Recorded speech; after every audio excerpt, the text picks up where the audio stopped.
नमस्कार दोस्तों, इलेक्ट्रीशियन का एक और प्रैक्टिस सेट लेकर हम आपके सामने उपस्थित हैं। ध्यान से पढ़िए और समझिए जो कि एग्जाम के लिए बहुत इंपॉर्टेंट क्वेश्चन है।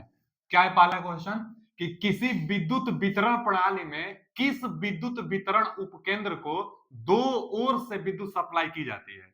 अच्छा, विद्युत सप्लाई की जाती है सब स्टेशन को। देखिए ना, दिया है ना कि विद्युत वितरण को हम लोग क्या कहते हैं बच्चा? सब स्टेशन कहते हैं। अच्छा जी, जो सब स्टेशन होता है, देखिए यहाँ लिखा भी होगा कि in an electricity distribution system which electricity distribution sub station, तो सब स्टेशन से ही तो बिजली को वितरण करना स्टार्ट किया जाता है। तो जो सब स्टेशन होता है वहां पर फीडर बनाई जाती है, फीडर से सेकेंडरी डिस्ट्रीब्यूटर चला जाता है, वहां से लोग टेपी करके अपने घरों में सप्लाई लेते हैं।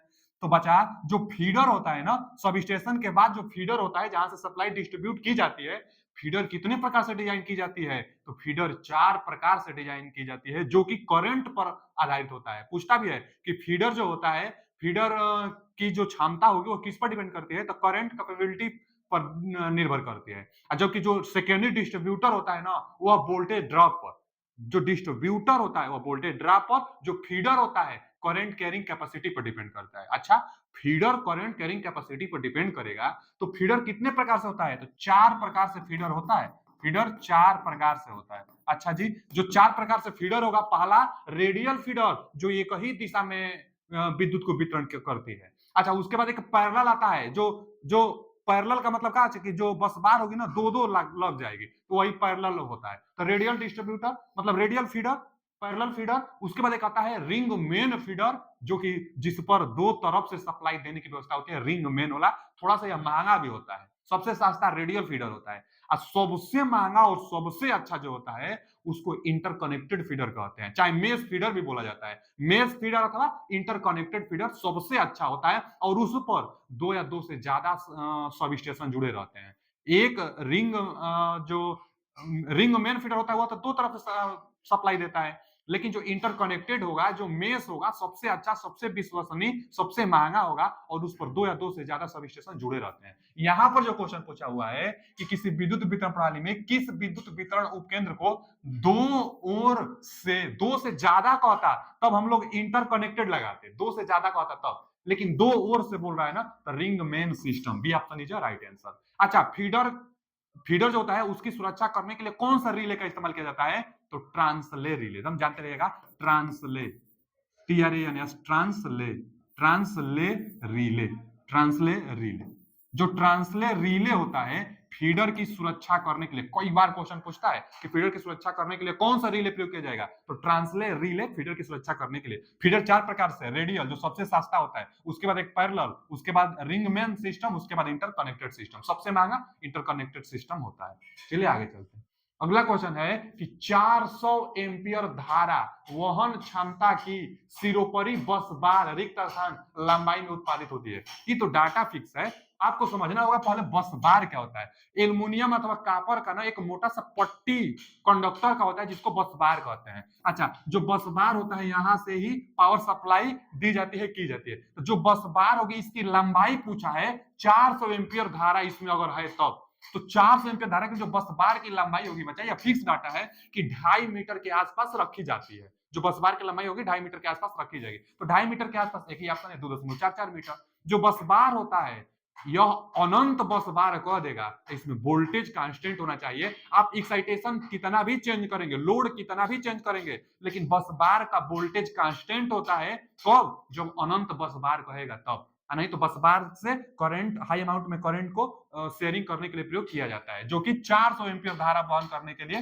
2.5 मीटर का होता है बस बार। तो A option is right answer. अगला क्वेश्चन क्या है कि सड़क के किनारे केबल के लिए एक खाई खोदी जाती है। हाँ, आप देखे भी होंगे कि जो सड़क होता है ना उसके किनारे किनारे एक खाई खोदी जाती है, उसी के अंदर ना रेत भरी जाती है, उसके बाद अंडरग्राउंड केबल, उसके ऊपर से फिर रेत भरी जाती है और ट्रांसमिट की जाती है। अंडरग्राउंड केबल का ट्रांसमिट करेंगे तो गड्ढा खोदेंगे ही, तो वही गड्ढा खोदी जाती है। जिसकी अनुप्रस्थ काट का क्षेत्रफल कितना होना चाहिए? तो 1 × 10.5, 1 × 10.5, देखिए 1 × 10.5 पहला ही ऑप्शन। मतलब 1 मीटर क्या है, 1 मीटर गड्ढा और जो चौड़ाई उसका लेंगे 10.5 मीटर चौड़ाई ले लेंगे। 1 मीटर गड्ढा अगर हम लोग करेंगे उसमें, तो पहले रेत भरेंगे, फिर केबल भरेंगे, उसके बाद फिर रेत डालेंगे हम लोग। तो एरिया जानते रहेगा कि जो गड्ढा हम लोग खोदते हैं अंडरग्राउंड केबल के लिए, वो गड्ढा का अनुप्रस्थ काट का जो क्षेत्रफल होता है 1 × 10⁵ मीटर होता है। ये भी डाटा फिक्स है, याद कर लीजिएगा। आगे इलेक्ट्रिक रूम हीटर में जितना क्वेश्चन है ना, यह आया हुआ क्वेश्चन है, जो हम बता दे रहे हैं कि यह फिक्स डाटा है, तो इसको याद रखिएगा कि फिर कभी आ सकता है, क्योंकि यह क्वेश्चन एक बार आ चुका है, इंपोर्टेंट क्वेश्चन। ज्यादातर क्वेश्चन अब किसी न किसी एग्जाम में आया हुआ ही होता है। किसके पास इतना टाइम है कि नया क्वेश्चन क्रिएट करे? किसी न किसी एग्जाम में आया हुआ क्वेश्चन ही ज्यादातर दे देता है।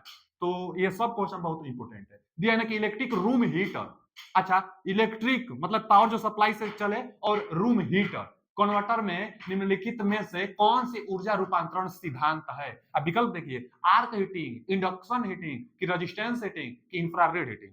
जो हीटर होगी उसमें नाइक्रोम का वायर लगता है, तो रेजिस्टेंस हीटिंग ना, उसमें रेजिस्टेंस ज्यादा होता है। जो नाइक्रोम होता है, नाइक्रोम निकिल प्लस क्रोमियम से मिलकर बना भी होता है, तो रेजिस्टेंस हीटिंग इसका सही जवाब होगा। भैया इलेक्ट्रिक जो हीटिंग होगी उसमें रेजिस्टेंस हीटिंग होता है, रूम हीटर की बात कर रहा है। और नहीं तो अगर पूछता है आपसे, क्वेश्चन पूछता है कि इलेक्ट्रिक हीटिंग करने के लिए कौन सा मेथड का प्रयोग करते हैं, तो डाइलेक्ट्रिक मेथड, जो कि डाइलेक्ट्रिक मटेरियल होता है और उसके बीच में परावैद्युत पदार्थ होता है। तो डाइलेक्ट्रिक मटेरियल जो होता है इंसुलेटेड होता है ना, तो उस वही dielectric method heating, electric heating के लिए कौन सा मेथड, तो डाइलेक्ट्रिक मेथड का प्रयोग किया जाता है इलेक्ट्रिक हीटिंग में, वो भी हाई हीटिंग में। तो यहाँ पर तो सी ऑप्शन होगा, resistance heating electric room heater के लिए।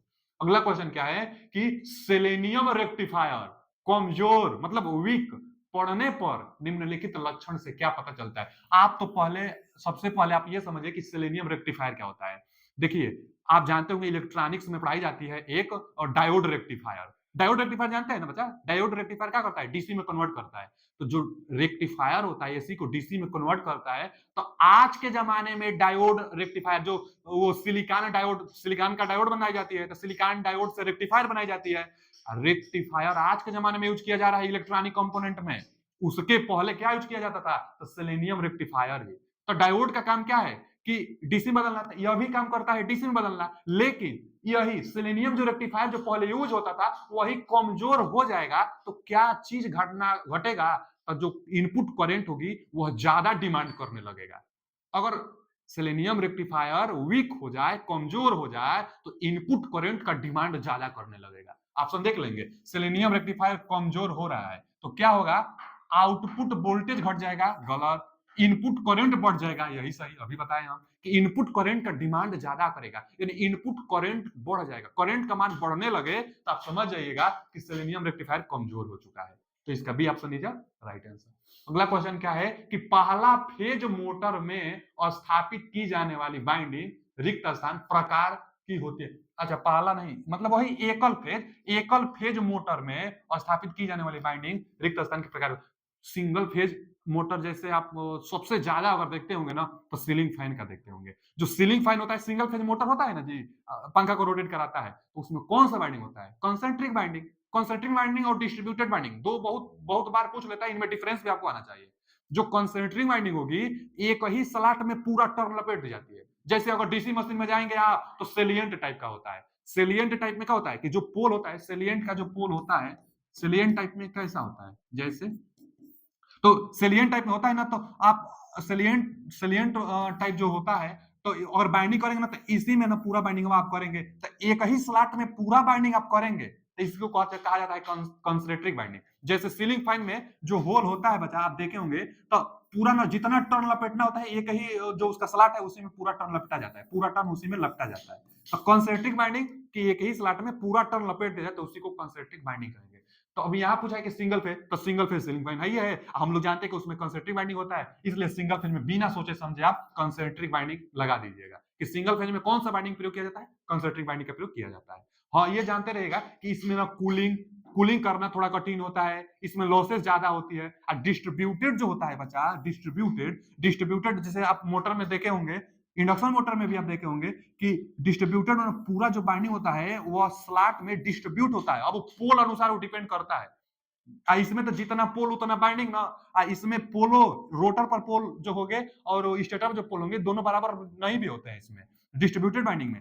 इसमें जो स्लॉट होता है, तो एक ही स्लॉट में दो दो तरफ से बाइंडिंग होता है, क्योंकि क्योंकि आप खुद समझिए कि देखिए ना, एक स्लॉट होता है, डिस्ट्रीब्यूटेड बाइंडिंग में क्या होगा कि यहाँ एक स्लॉट है, यहाँ एक स्लॉट है, यहाँ एक स्लॉट है, यहाँ एक स्लॉट है। मान लीजिए पोल पिच 1 से 8 आप बना रहे हैं, माने 1 से 8वां स्लॉट में आप बाइंडिंग डालेंगे, तो यहाँ से लेकर अगर 8वां में आप डालते हैं, मान लीजिए यहाँ स्लॉट है 8वां वाला, अब इसमें डालेंगे, यहाँ करेंगे ना, अब फिर और आप बाइंडिंग करेंगे तो इसके अगले वाला स्लॉट लेकर जाएंगे, तो इसके अगले वाला जो स्लॉट होगा उसमें आप लगाएंगे ना, यही तो डिस्ट्रीब्यूटेड बाइंडिंग होता है। आप मोटर में देखे होंगे कि उसको पराई जाती है, तो आप देखिए अब इधर से ना इसमें भी देखेंगे जो एक स्लॉट होगा उसमें दो दो इधर से भी होगा और आएंगे ना तो आगे इधर से भी होता है, तो एक स्लॉट में दो दो बाइंडिंग भी अगर पूछ लेता है तो डिस्ट्रीब्यूटेड बाइंडिंग बताएंगे।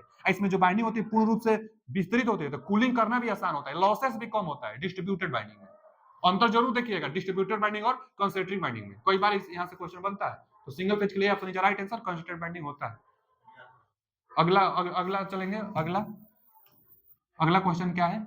अगला क्वेश्चन है कि इंडक्शन मोटर में सही फेज विस्थापन के लिए प्रति खांचा वैद्युत अंश की गणना निम्नलिखित सूत्र से करते हैं। अच्छा जी, कौन सा सूत्र है जिससे कैलकुलेट करेंगे क्या चीज? तो इलेक्ट्रिकल करंट पर फेज स्लॉट। अच्छा जी, यहां देखें ना, तो इलेक्ट्रिकल डिग्री पर स्लॉट, इलेक्ट्रिकल डिग्री पर स्लॉट में आपसे पूछना चाहता है फॉर्मूला, पर स्लॉट का इलेक्ट्रिकल एंगल पूछना चाहता है। अभी ध्यान से फिर देखिए कि अभी जो हम बता रहे हैं कि जो डिस्ट्रीब्यूटेड बाइंडिंग करेंगे तो जो स्टेटर होता है उसमें स्लॉट होता है, उसमें स्लॉट होता है, जैसे स्लॉट को भी बना दिया जाए अगर, तो चलिए कुछ ऐसे करके स्लॉट होता है।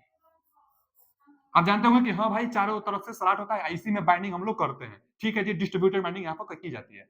तो यहां पर जो पूछ रहा है कि एक स्लॉट और ये दूसरे स्लॉट के बीच में यह इलेक्ट्रिकल डिग्री कितना होगा। इलेक्ट्रिकल डिग्री हम लोग बीटा से डिनोट करते हैं ना, क्रमागत दो स्लॉटों के बीच में जो इलेक्ट्रिकल डिफरेंस होता है उसको हम लोग बीटा से डिनोट करते हैं। अब वही पूछा है इलेक्ट्रिकल डिग्री पर स्लॉट, पर स्लॉट माने एक के बाद एक स्लॉट के बीच में जो इलेक्ट्रिकल डिग्री होगी वो कितना होगी, तो इसके लिए फॉर्मूला भी आता है। बीटा के लिए फॉर्मूला क्या आता है देखिए ध्यान से, फॉर्मूला भी पूछ लेता है, एक तो एम होता है, एक बीटा होता है, एक डिस्ट्रीब्यूशन फैक्टर आपसे पूछता है। पहले तो एम जो होता है स्लॉट, स्लॉट पर माने बटा स्लॉट पर पोल, स्लॉट पर पोल पर फेज, पर फेज, स्लॉट पर पोल पर फेज, एम निकालने के लिए एक फॉर्मूला होता है, एम को कहा जाता है स्लॉट पर पोल पर फेज। अच्छा, बीटा निकालने के लिए भी एक फॉर्मूला आता है, बीटा निकालने के लिए क्या फॉर्मूला होता है? बीटा को क्या कहते हैं? बीटा को ही स्लॉट पर एंगल कहते हैं। जैसे यहाँ पे पूछा हुआ है कि the correct phase displacement in induction motor the electrical current per slot is calculate using the following formula.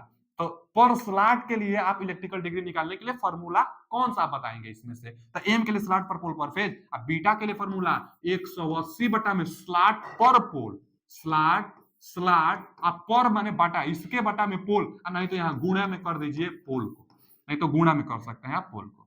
तो 180 बटा में स्लॉट पर पोल कहिए, नहीं तो 180 गुणे पोल कहिए बटा में स्लॉट कहिए। बीटा निकालने के लिए फॉर्मूला आप एम और बीटा आप निकाल लेंगे तो डिस्ट्रीब्यूशन फैक्टर निकालेंगे, क्योंकि एक फॉर्मूला आता है डिस्ट्रीब्यूशन फैक्टर के लिए, क्या आता है बच्चा? तो साइन एम बीटा बटा में 2 बटा में m sine beta by 2। Pitch factor एक डिस्ट्रीब्यूशन फैक्टर आता है ना, तो वही है distribution factor, sine m beta by 2 बटा में एम साइन बीटा बाई 2। तो बीटा निकालने के लिए, बीटा वही है दो स्लॉटों के बीच में इलेक्ट्रिकल डिग्री, 180 गुणे पोल बटा में स्लॉट, इसको इलेक्ट्रिकल एंगल भी कहते हैं, 180 गुणे पोलों की संख्या इलेक्ट्रिकल एंगल भी कहलाती है। कितना आता है? लगभग एक रखकर 180 अंश आता है, नॉर्मली 180 अंश इलेक्ट्रिकल एंगल भी आता है। अच्छा जी, यहां से पूछा हुआ है कि कौन सा फॉर्मूला सही होगा, इलेक्ट्रिकल डिग्री पर फेज, तो यहाँ देखिए ना इलेक्ट्रिकल कंटेंट बटा में नंबर ऑफ स्लॉट, तो बीटा ही पूछा था आपसे, बीटा के लिए इलेक्ट्रिकल कंटेंट बटा में स्लॉट यही है। यहाँ पर पहले तो बटा में स्लॉट है, ये नहीं है, यहाँ पर बटा में स्लॉट है, ऐसे भी आप पकड़ सकते हैं, इसको ही इलेक्ट्रिकल डिग्री कहते हैं, इलेक्ट्रिकल डिग्री बटा में स्लॉट, इलेक्ट्रिकल डिग्री बटा में स्लॉट, इलेक्ट्रिकल डिग्री बटा में नंबर ऑफ स्लॉट, तो B option is right answer slot angle निकालने के लिए।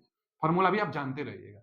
अगला क्वेश्चन क्या है कि वह बाइंडिंग जिसमें फेरों की निकटवर्ती खांचे में दो या दो से अधिक श्रेणी क्रम में संयोजित क्वाइल में वितरित किया जाता है उसे क्या कहते हैं भैया? डिस्ट्रीब्यूटेड बाइंडिंग कहते हैं।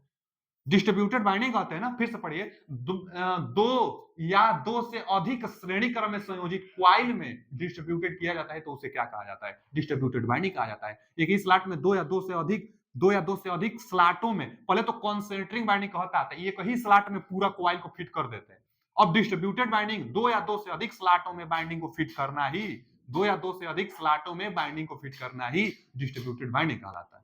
डिस्ट्रीब्यूटेड बाइंडिंग सवाल पढ़ेंगे ना, थोड़ा सा समझेंगे आप पकड़ लेंगे कि D option is right answer, distributed winding कहलाता है।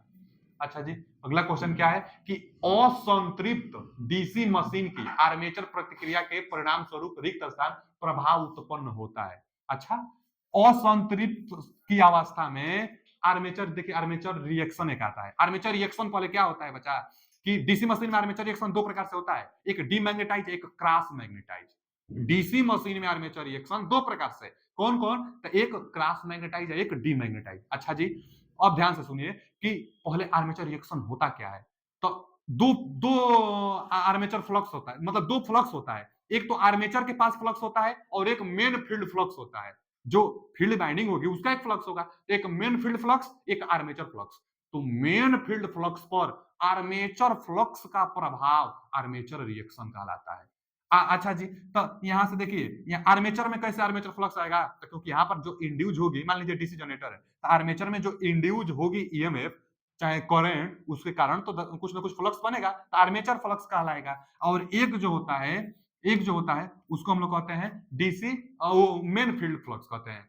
तो जो मेन फील्ड फ्लक्स होगी ना, मेन फील्ड फ्लक्स होगी, वही ना आर्मेचर रिएक्शन के कारण क्रॉस मैग्नेटाइजिंग हो जाएगी, क्रॉस मैग्नेटाइजिंग हो जाएगी। नहीं आप देखे थे कि जो जीएनए और एमएनए होता है, बिना क्रॉस आर्मेचर रिएक्शन पर एमएनए जीएनए सेम पर होता है, क्वाड्रेटर एक्सिस पर होते हैं, लेकिन जब आर्मेचर रिएक्शन होता है तो एमएनए थोड़ा सा इधर शिफ्ट हो जाता है। एमएनए मैग्नेटिक न्यूट्रल एक्सिस थोड़ा सा कितना, लगभग में मैक्सिमम 8 डिग्री तक शिफ्ट हो जाता है। और जो ब्रूस आर्मेचर रिएक्शन को समाप्त करना है, तो जो ब्रूस होता है, ब्रूस को भी एमएनए पर शिफ्ट करना होता है, तब आर्मेचर रिएक्शन समाप्त हो जाता है। और एक प्रोसेस है आर्मेचर रिएक्शन को न्यूट्रलाइज करने के लिए, इंटरपोल बनाई जाती है, दो पोलों के बीच में एक और पोल बनाई जाती है जिसको हम लोग इंटरपोल कहते हैं। तो सब आर्मेचर रिएक्शन को कम करने के लिए ही होता है। आर्मेचर रिएक्शन क्यों हुआ, क्योंकि मेन फील्ड फ्लक्स पर आर्मेचर का फ्लक्स का प्रभाव आर्मेचर रिएक्शन कहलाता है, जिससे जो इंड्यूस वोल्टेज हो रही है वो घट जाती है। तो यहां पूछा है कि असंतृप्त, यही तो हो गया कि असंतृप्त हो गया, पहले एक समान होगा लेकिन आर्मेचर रिएक्शन में असंतृप्त हो जाता है, इसको cross cross magnetising armature reaction कहते हैं। तो यहाँ पूछा है ना कि असंतृप्त डीसी मशीन की आर्मेचर प्रतिक्रिया के परिणाम स्वरूप कौन सा प्रभाव होगा, तो भैया क्रॉस मैग्नेटाइजिंग इफेक्ट होगा। आर्मेचर रिएक्शन दो ही प्रकार से होता है, एक डीमैग्नेटाइजिंग, एक क्रॉस मैग्नेटाइजिंग। तो क्रॉस मैग्नेटाइजिंग होगा, असंतृप्त अवस्था में क्रॉस मैग्नेटाइजिंग होगा, थोड़ा सा डिस्ट्रीब्यूटेड हो जाएगी, मेन फील्ड फ्लक्स थोड़ा सा डिस्ट्रीब्यूटेड हो जाएगी, इसी को क्रॉस मैग्नेटाइजिंग इफेक्ट कहते हैं, जिससे जो इंड्यूस वोल्टेज हो रही है वह कम हो जाएगी, आर्मेचर रिएक्शन से इंड्यूस वोल्टेज कम हो जाती है।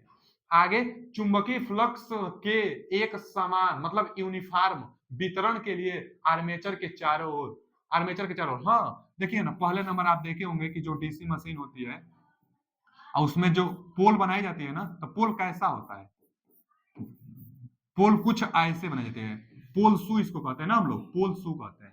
यहाँ भी देखेंगे ना तो कुछ ऐसे होता है, तो ये कुछ ऐसे ये बनाए जाते हैं ना यू शेप में, ताकि क्यों ऐसे बनाई जाती है, इसी को हम लोग पोल शू कहते हैं। तो पोल शू इस आकृति में क्यों होती है, इस आकृति में होने से यूनिफॉर्म मैग्नेटिक फील्ड बनाएगी। आईटीआई में जब आप पढ़ते होंगे तो क्वेश्चन बार बार पूछता है।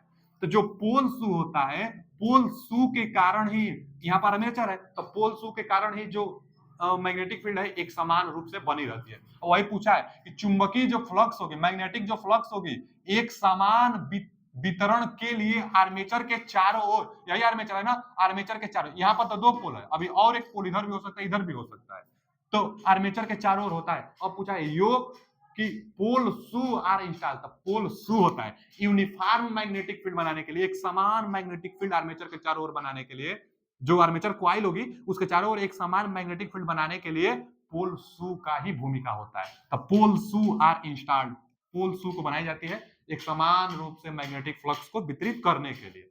आगे, आरसीसी टावर, आरसीसी मतलब जो वो नहीं, एक तो स्टील का टावर होता है, एक आरसीसी का टावर होता है, गांव में ज्यादा प्रयोग किया जाता है, डिस्ट्रीब्यूटर में इसका प्रयोग भी किया जाता है। तो आरसीसी टावर की लाइन वोल्टता सामान्यता होती है, तो 11 केवी के लिए ही, 11 से 35 केवी मैक्सिमम है, अब इससे ज्यादा के लिए आरसीसी नहीं, 35 से ज्यादा हो जाएगा तब तो स्टील टावर का प्रयोग करेंगे। तो यहाँ वोल्टेज के लिए तो ये तो नहीं, 230 से 33 के भी नहीं, 230 वोल्टेज तो होगा नहीं, 20 वोल्टेज तो एकदम नहीं, एक ही ऑप्शन हो गया ना 11 केवी के आसपास, 11 से 35 केवी के लिए आरसीसी टावर का हम लोग प्रयोग करेंगे। ये तो बहुत कम वोल्टेज है, 20 वोल्टेज के लिए कहाँ टावर लगाएंगे हम लोग। अब 230 वोल्ट ये तो सिंगल फेज के लिए होता है ना, सिंगल फेज वो तो आप अपने घरों में लेते हैं, ये 230 वोल्ट फिर दिया, ये तो घरों में होता है। एक ही ऑप्शन है 11 से 33 के भी आरसीसी टावर के लिए, D option is right answer. अगला क्वेश्चन क्या है, ग्रिड। ग्रिड पर क्या होता है, जो पावर वितरित की जाती है ना, उसी को हम लोग ग्रिड करते हैं, जो पावर देता है आपको उसको ग्रिड करते हैं। तो ग्रिड सिंक्रोनाइजेशन विफलता का कारण बन सकता है। पहले तो सिंक्रोनाइजेशन क्या होता है, जब वोल्टेज एक समान रहे, फ्रीक्वेंसी एक समान रहे, तभी पैरेलल ऑपरेशन की जाती है, माने सिंक्रोनाइज की जाती है। सिंक्रोनाइज का मतलब होता है कि वोल्टेज फ्रीक्वेंसी एक समान हो जाना। लेकिन यही बोल रहा है कि सिंक्रोनाइजेशन विफलता का कारण, तो माने सिंक्रोनाइजेशन विफलता मतलब कि वोल्टेज एक समान नहीं है, फ्रीक्वेंसी एक समान नहीं है। तो ग्रिड के लिए बोल रहा है, ग्रिड की वोल्टेज एक समान नहीं है। अच्छा, ग्रिड की वोल्टेज चाहे फ्रीक्वेंसी एक समान नहीं है, तो इसका कारण क्या होगा, हाई पावर नॉइज होगा कि लो पावर फैक्टर होगा कि हैवी हार्मोनिक्स होगा। हार्मोनिक्स ही होगा, C option is right answer, heavy harmonics होगा, क्योंकि हार्मोनिक्स के कारण ही वोल्टेज अनबैलेंस हो जाता है। तो अनबैलेंस वोल्टेज होगा, वही तो सिंक्रोनाइजेशन विफलता का कारण बनेगा। तो इसका कौन सा option, C option is right answer. Harmonics आप जानते हैं, हार्मोनिक्स को समाप्त करने के लिए 180 बटा में जिस नंबर का हार्मोनिक्स समाप्त करना उससे भाग दी जाती है।